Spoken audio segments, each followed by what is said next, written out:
জীবনের রঙিন স্বপ্নগুলোর মাঝে নিজেকে জড়াতে গিয়ে কখনো বুঝিনি তোমাকে মা।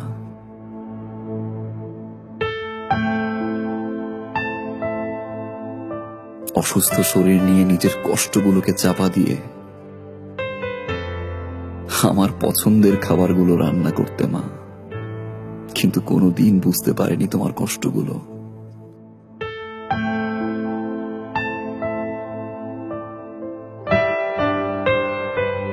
আমি সরি মা।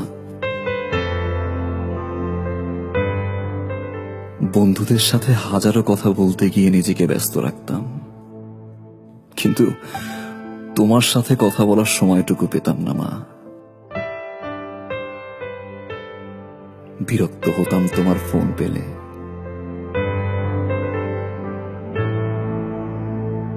আমি সরি মা। ক্ষণিকের ভালোবাসার পিছে ছুটে তার পছন্দের খাবারগুলো দিয়ে তাকে সারপ্রাইজ দিতে ব্যস্ত থাকতাম। ভুলে যেতাম তুমি কি খাচ্ছ, কার সাথে খাচ্ছ, কিভাবে খাচ্ছ মা। আমি সরি মা। হাজারো মানুষের ভিড়ে নিজেকে জড়িয়ে রাখতাম। তুমি বাবা বাবা বলে বারবার ডাকতে মা। মানুষ হয়েও পশুর মতো আচরণ করতাম মা। তোমার যত্নগুলো অসহ্য লাগত।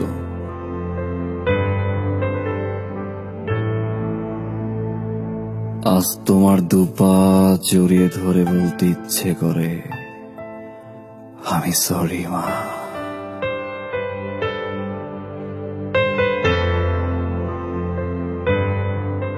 জানো মা, আজ 3 বেলা না খেয়ে থাকলেও কেউ ফোন করে বলে না যে বাবা বাসায় আয় খাবি।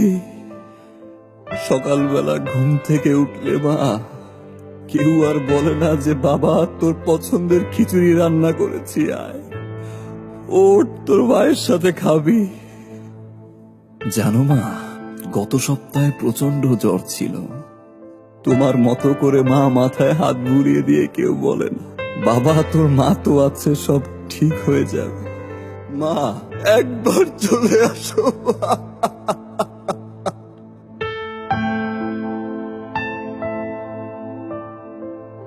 মা, কোনোদিন বলতে পারিনি, আজ একটা বার বলতে চাই